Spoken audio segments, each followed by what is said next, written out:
Ganyan bigla yung panty ko.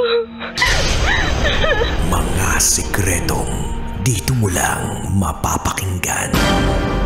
Top Secrets. Top Secrets. Top Secrets. Top Secrets. Hi Kabisyo, it's me once again, DJ Raketera. At eto nga po ang programang Top Secrets kung saan pwede kang makapagbahagi ng iyong pinakatatagong sikreto. Magaan man yan, mabigata, your secrets are safe with me. At meron na nga po tayong caller on the line. Hello, magandang gabi sa'yo. Hello po. Magandang Good gabi. evening po. Anong pwede naming itawag sa'yo? Tawagin niyo na lang po ako. Sasha. Sasha.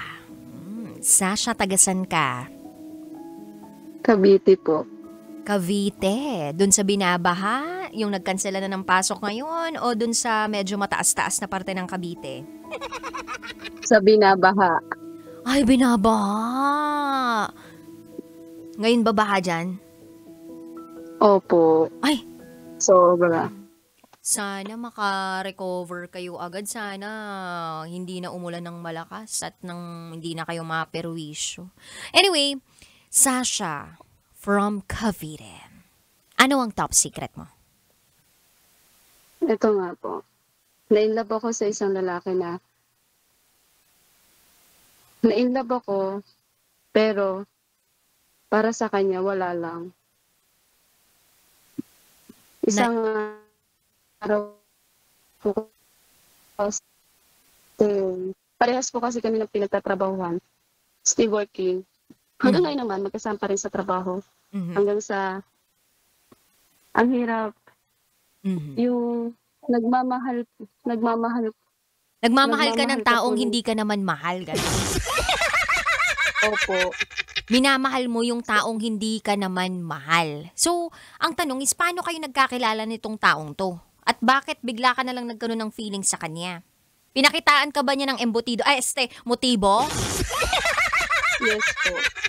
Pinakitaan ka niya ng embutido? Embutido lang o Opo. motibo? Parehas? Parehas! So meaning, may nangyari na sa inyo nitong taong to nang wala kayong label? Opo. Kaya po, siguro ganun na lang yung kaano ko sa sarili ko na may feeling siya para sa akin.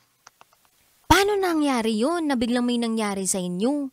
Na-aksidente ka bang nahulog lang sa kanya? Sumaktong na-shoot yung ano niya sa iyo? Ganon? Hindi naman. Dahil magkatrabaho kayo, lagi kayo nag-uusap, nagkukwentuhan. Ganon ba yun? Opo. Tapos paano kanya niyayang lumabas? Ano lang po, ganito.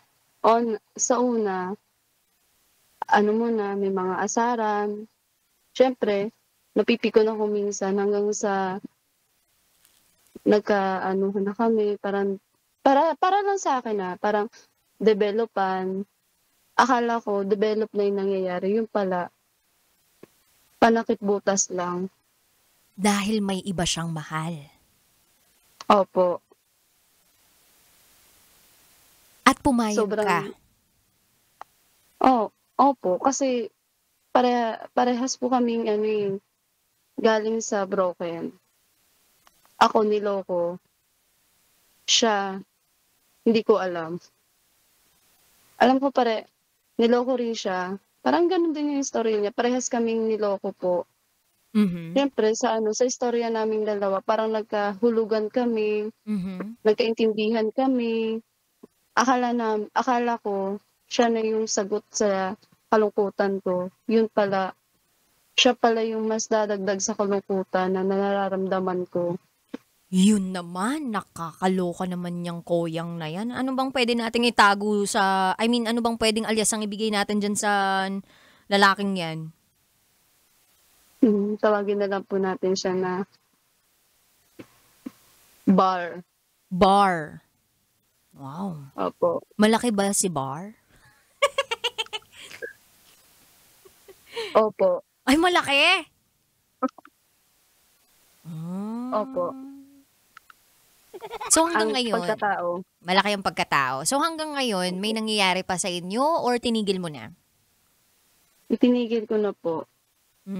Kailan ka nag-decide na itigil mo na yung sexual relationship ninyong dalawa? Siguro po, um, last week lang. Napakain ako ng Shanghai sa'yo, te. Last week lang po. Last week lang, sure. Sobrang, Wait lang ha. Sure ka na ba na last na yun? Baka mamaya meron pang final week. wala na po. Kasi, parang yung sa nagising ka, feeling ko nasa isang masamang bangungot ako hanggang sa nagising ako. Hindi pala ito totoo. So, kailangan kong bumitaw. Kailangan ko nang magising sa katotohanan ko. Kaya po talaga, kaya sana po matulungan niyo kung ano yung dapat kong gawin. Kasi hanggang ngayon, maaaring magkita kami, nagchat-chat pa siya. Naguguluhan po talaga kasi ako. Kasi magkatrabaho kayo, 'di ba? Tuwing kailan ba kayo nagkikita? Everyday ba sa opisina nagkakasalubong kayo? Ngayon hindi na po. Hindi na. Sino pala yung batang tumawa diyan or narinig ko yung boses? Po? May bata ba diyan? Baka guni-guni ko lang 'yan, ah. Wala po. Seryoso? Uy, narinig niyo ba na may bata? Hindi nga, seryoso ako. May narinig akong Wala bata. Seryoso ba? Wala? Sa po, kasi po yung bintana ko, kadigit po ng daanan na mismo. Seryoso? Daanan na po kasi yung bintana. Opo. Walang bata dyan sa inyo? Yes po. Sure ka, ha? Uy, nakakatakot, ha? Baka mamaya nandito pala sa likod ko yung bata. Uy, pindot! But anyway, mapunta tayo sa sikreto mo. Gusto mong tulungan ka namin? Opo. Actually, may bayad na to eh. Kasi yung programa ko, magsishare ka lang ng top secret eh. Pag may, may advice giving portion, magbibigay ka na ng Shanghai. Charot lang with Darot. Alam mo naman kung anong dapat mong gawin eh. And I'm very glad to know na may na-realize ka. Kahit last week lang yun. I'm glad to know na may na-realize ka. Kasi that's the first step eh. Kailangan ma-realize mo na mali. At kapag na-acknowledge mo na mali yung ginagawa mo, that's the time you commit doing the right thing. Mahirap gawin yung tama, lalong-lalo na kung masarap namang gawin yung mali. Lalong-lalo na kung masarap siya. Charot. Masarap ba siya? Oo. Ay, oo talaga, oh. Maraming beses may nangyari sa inyo? Opo. Tapos pumayag ka ng pumayag talaga na may nangyayari sa inyo?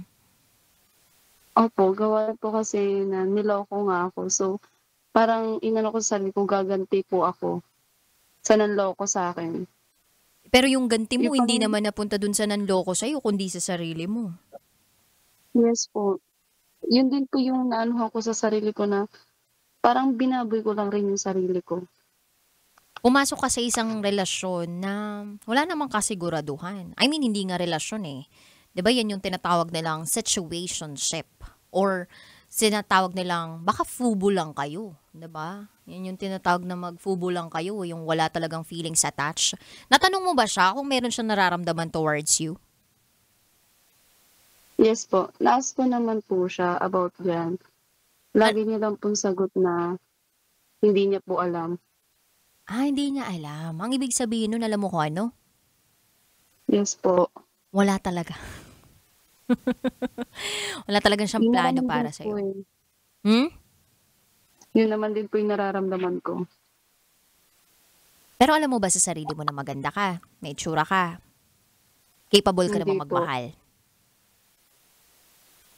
Hindi mo alam yun sa sarili mo?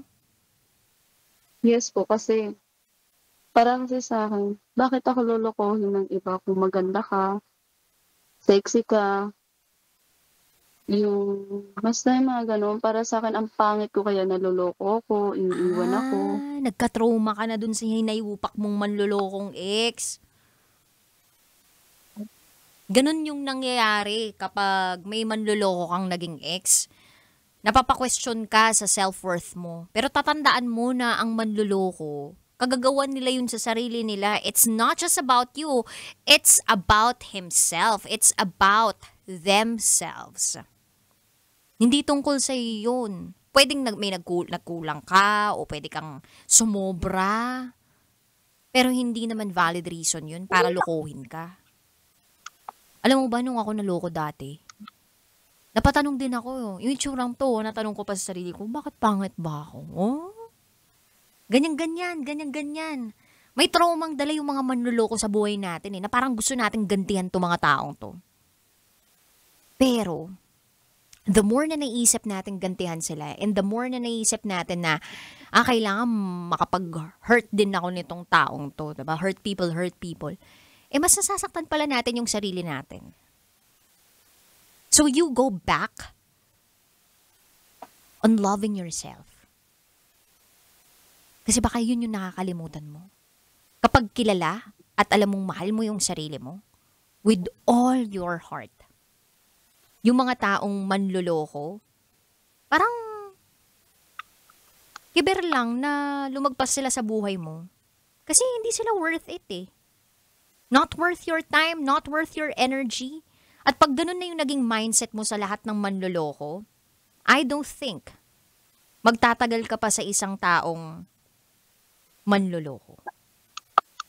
Or parang maglilinger pa sa yung feeling ng pagmamahal sa isang manloloko. So yun.